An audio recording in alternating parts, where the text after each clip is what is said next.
Good evening, gamers, and welcome to Dawn of War Dark Crusade. I got this game in a package, a Platinum Edition package, which means I get pretty much every other version that's been before this one, including this one, so I can play all the races and everything like that. There's campaign, skirmish, multiplayer.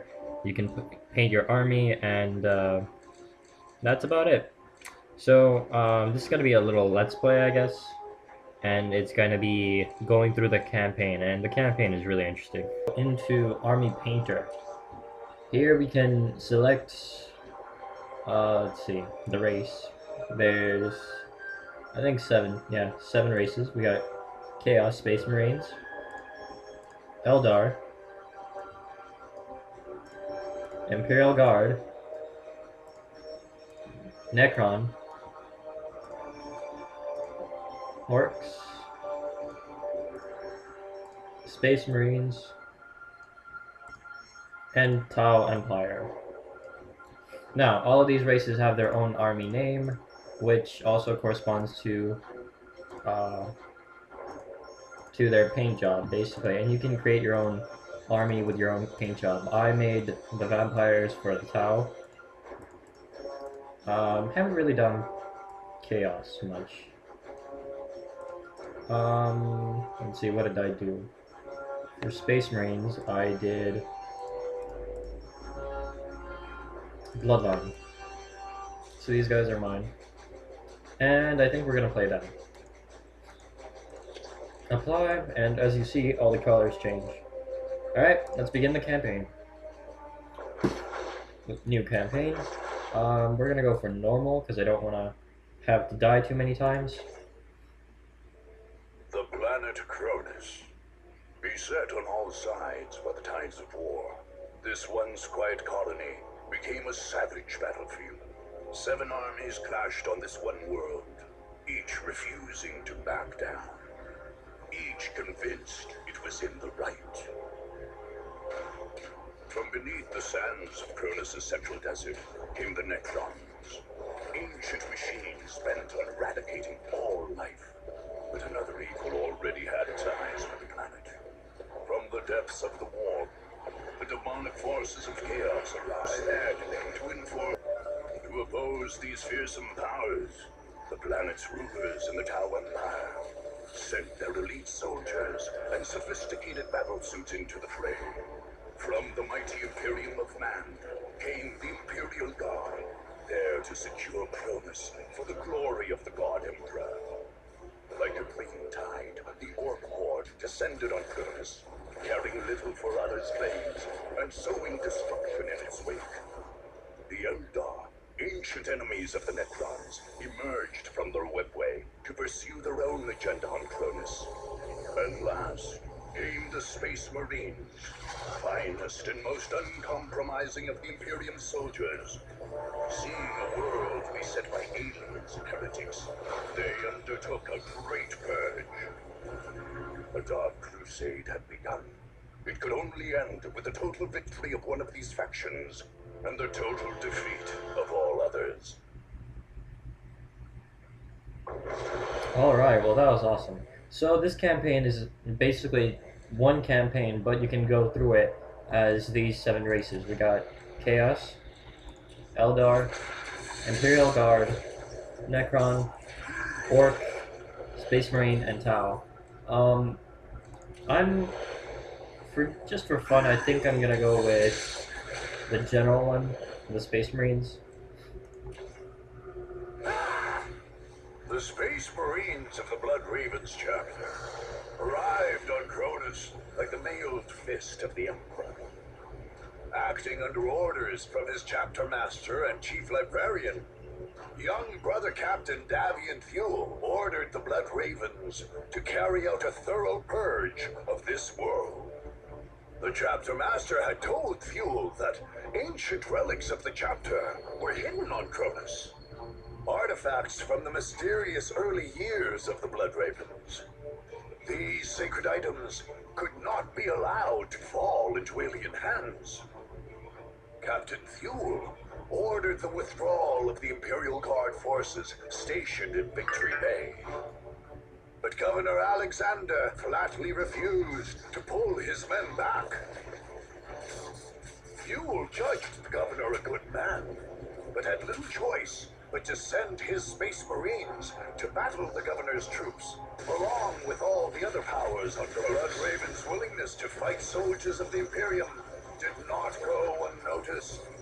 Whispers began that the relics on Cronus were more damning than holy.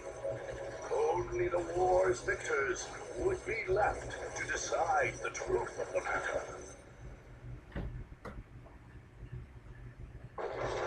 And so here we are. This is basically the map, I guess. This is basically our whole campaign right here. The campaign doesn't really have much to it, except for you have to get to the enemy's main stronghold if you want to stop that faction from advancing any longer. So say I was gonna move here, then here, then here, and then kill this main base, then the Imperial Guard, they wouldn't be able to travel around anymore. Same way with any other race. And the same way it backfires. So say these right here, or those right there, were to attack me, and I were to lose, then I lose the game. That's just the way it works. So, I guess that's our capital. In the upper left, we have our requisition. We can spend this to get some stuff, like reinforcements. Single-player campaign for Dawn of War. I'm gonna dismiss all well, let's just see what we can do here. Reinforcements. So we're gonna add reinforcements to this area, and can help us see how. I think this means that when we start playing on this map, like if someone attacks us, we're gonna have one of these units or a couple of these units here to back us up. I'm gonna add 2 of the Space Marine squads, and this is really nice. Like, these graphics are just amazing. And I played this game a while ago, and I've loved it ever since. So we have end turn. I can just end my turn and not attack anyone. Or I can attack someone and play around and do stuff like that. So here's our commander. Special abilities later on. Once we conquer a special land, there's going to be bonuses, I guess. And here are the bonuses. But I guess it'd be a spoiler in a way. I mean, yeah, we can look at it and then hunt for the one that we want, but I'm not gonna do that. Defeated enemies, we haven't defeated anyone, and honor guard. That's usually after like battles we get to get some people. So here's war gear, and throughout the game we will get little skulls or points or whatever that we get to spend on battle gear, and we will be able to select some of this stuff. And all of it increases his attack, his defense, teleportation makes him move faster. So it's cool stuff. And every one of the generals has their own little thingamajig. So I'm not really a fan of the Eldar. Yeah. Besides, if we attack this area, we'll have a nice place towards the tower. But the tower, they're pretty strong. I don't know. 1 or 3? 1 or 3? I'm gonna go for 1. Let's just start it off easy. Alright, so apparently if we win this battle, we'll get a bonus veteran. What is achieve? Archive. Ah, this tells us a little bit about the land. Let's begin.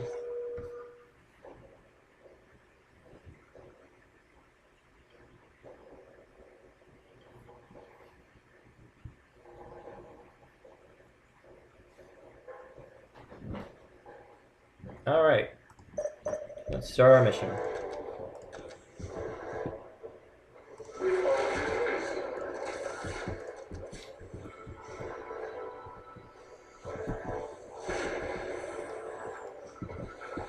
So we're gonna just make sure we can start producing soldiers real quick. The generals, they're pretty powerful. They can defend us for at least a little bit.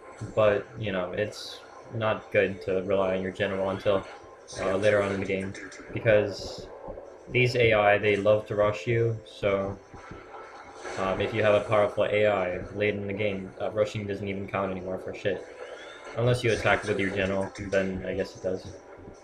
So we have our little base ready. Let's start making some plasma generators.